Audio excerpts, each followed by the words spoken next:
So you have the Bernoulli equation and you have the continuity equation. Based on that, if you apply Bernoulli equation and continuity equation together, or you solve for it at section 1 and section 2, any two places on the height of the sprue, then you can solve it together and you will find that if the area is not the same, right, either it is purely cylindrical, then the area at the top and area at the bottom is the same.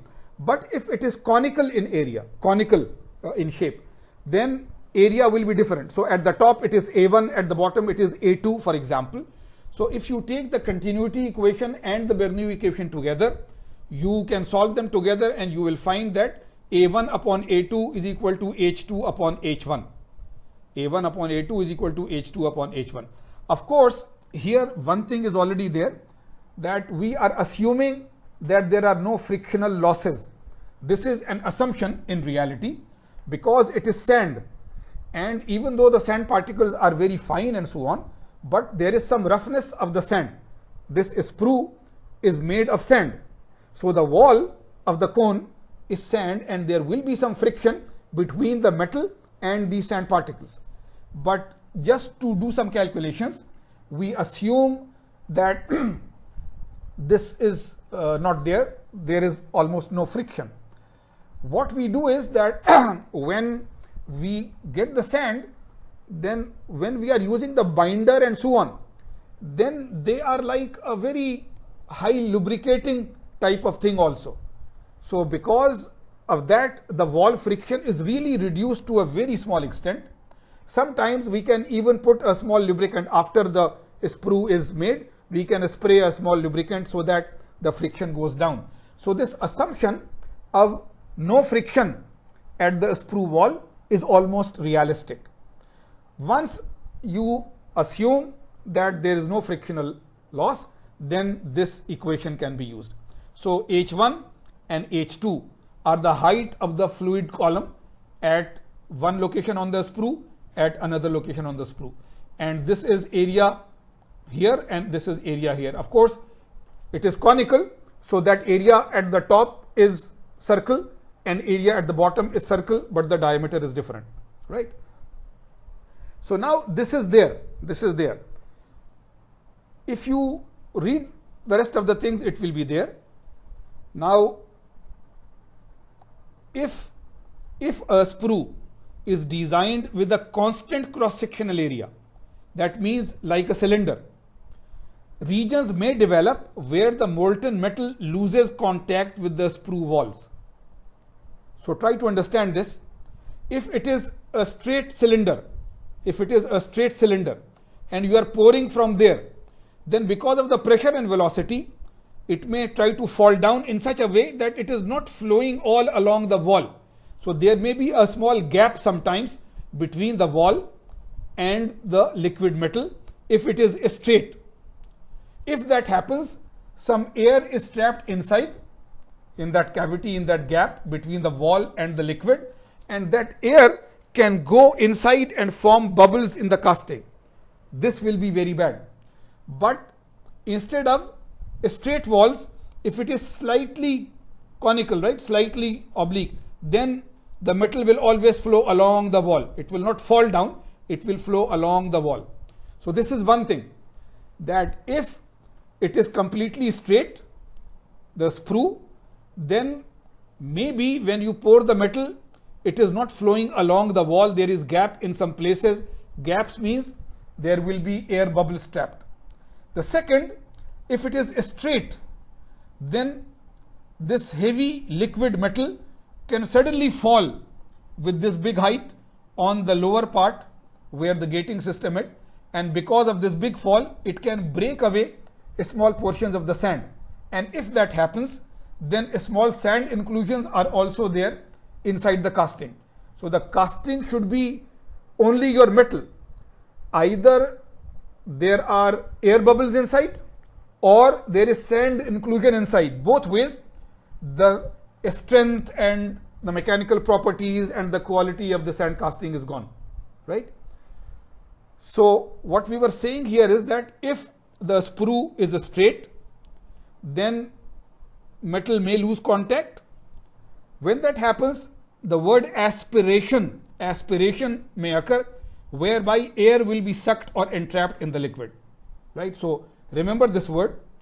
When liquid flow is there and some air bubbles go inside the liquid flow, this is called aspiration. Air is going inside. So this will be bad, isn't it? Also, if direct falling of liquid is there, it can break something, right? So therefore, tapered sprues, right? Not a straight, tapered, conical shape, right? Can be there. So if tapered sprue is there, then it is already good. But if you want to use a straight one because of simplicity in design, then at the bottom you make a well, right? Otherwise it goes like this and tries to goes like this at 90 degrees. But you make a curve here. So when you make this, right, that this is the end of the sprue and below the sprue there is a curve. So this curve is called a well or a choking mechanism to reduce the pressure, right? It is coming down straight, but when it comes down, then rather than going straight into the runner, there is a depth, a circular depth. That part is called a well or it is called a choke. And choke, you understand, it means reduction of pressure. So now the metal will not flow with a high pressure into the runners. So there will be less chances of air bubbles going inside and there will be less chances of sand grains going inside, right? So sometimes you see it is not enough to just have the equations. If you really understand the physics and then use the equation, then you are really doing something. But if you don't understand the physics or mechanics of the problem and just directly try to use the equations, all your calculations are right, your answers are right, but as an engineer, you do not know what it means. So you see, I always try to, in every course of mine, that this explanation, this discussion, whether you like it or not, is the heart and core of the subject. That we are not mathematics students, that we just solve the equations and we are done. We are engineering students, which means we understand the physics of the problem. The physics is applied to get the engineering solutions. So our engineering solutions will be bad. Our engineering will be not up to the quality where it should be if our physical understanding of the problem is bad, isn't it? So therefore, please always try to understand this discussion part really well. And always remember that science, all science means what? Something is happening. Something is happening, right? There is air conditioning in your room. There is heating. The car is moving. Whatever the problem is, that actual physical thing is happening. Study it. Find out what are the different variables involved. If it is the air conditioning in the room, then what is the volume? What is the size of the room? What is the outside temperature? What is the humidity? What is the size of your cooling system? Right? So these are the variables. How many people are there inside the room? How much body heat is there? And then all these variables have to be combined into a mathematical model of the problem. That is the modeling side. So you first understand the problem, you identify what are the variables involved, and then from your physical and scientific study, you try to derive a model which will represent this thing, a model, a mathematical model for the air conditioning, right? So Hooke's law or Ohm's law or Charles and Boyle's law, all of these are equations, mathematical models for some physical issue. So you understand the physics, you understand the variables, you make the model. In making the model, you make some valid assumptions, that each assumption should be practically valid. And once that is done, then you do some experiment to test whether your model is right or not. Your model says that if you change this, this will happen. If you change this, this will happen. So you do the experiment, right? So engineering is very similar. So now you are in casting. In casting, you are in sand casting. So the mold is made of sand and it has all these different terms and structures and so on. And Bernoulli equation and continuity equation, and derived from there this area equation for the sprue. These are now the mathematical tools that you have, but you understand them, and then when you apply, your design will be good. If you apply these equations without the understanding, then you are just doing something. Okay, now one more or two more steps. Modeling of mold filling. Modeling of mold filling. So again, if you just that the frictional losses are assumed to be zero. Frictional losses are assumed to be zero. But if you go back to the Bernoulli equation, for example, if you go back to the Bernoulli equation, and you know that there are only two equations, one is continuity equation, one is Bernoulli equation. Then if you want to find that, you see at the top of the sprue, at the top of the sprue, there is some velocity with which you are pouring the metal in. And by the time it reaches the end of the sprue, the velocity has changed because the area there was different, the area here is different. So if you want to find the velocity at the base of the column, then you can simplify the Bernoulli equation and you will get this. V is equal to C under root 2 GH. H is the height, that from where you start and from where you end, this is the height of the column. G is G, right? C is a constant, we will just say, right? So this is the velocity. So if you want to find the velocity at any point in the sprue, then from the top, what is the height of this point, right? So here, this will be the velocity. From the top, what is the height of this point? So this will be the velocity. It is simply C under root 2 GH. This C is a sort of a friction factor. This C is a sort of a friction factor.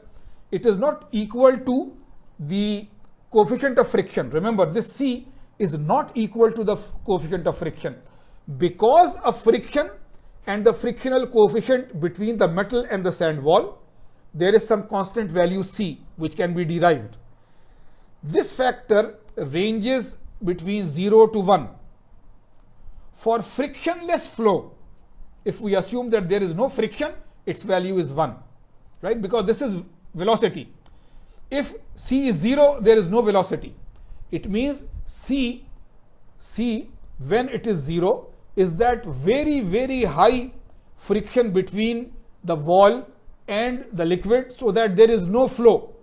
There is such a high viscosity and there is such a high friction that there is no flow. So 0 is that extreme end and 1 is the highest value. So velocity will be highest if C is equal to 1. For any other value, it will be between, right? So it will be, C will be equal to 1, the highest value of the velocity, when we assume that there is 0 friction. Otherwise, if we know by experiments that if this is my liquid metal and this is the type of sand that I am using, then say the friction is 0.1, then use that and so on. Okay, the value of the C. If C is not given, then just assume it to be 1, but write that. You see, whenever in my course, you should do that in every course, but whenever in my course you solve a problem, if I have already given in the problem that this is the assumption, then okay. Otherwise, you write that I am assuming C is equal to 1 because it is not given in the problem statement. If you use the value of C is equal to 1, but you do not write it explicitly, there will be some small deduction. If it is a 10-point problem, then maybe -1, -2, because this is critically important. As an engineer and as a person using science, do you understand what you are doing? Okay, this is critically important. We will continue this discussion, inshallah. So for the time being, we'll stop here and we'll talk to you next time. Ma as-salama.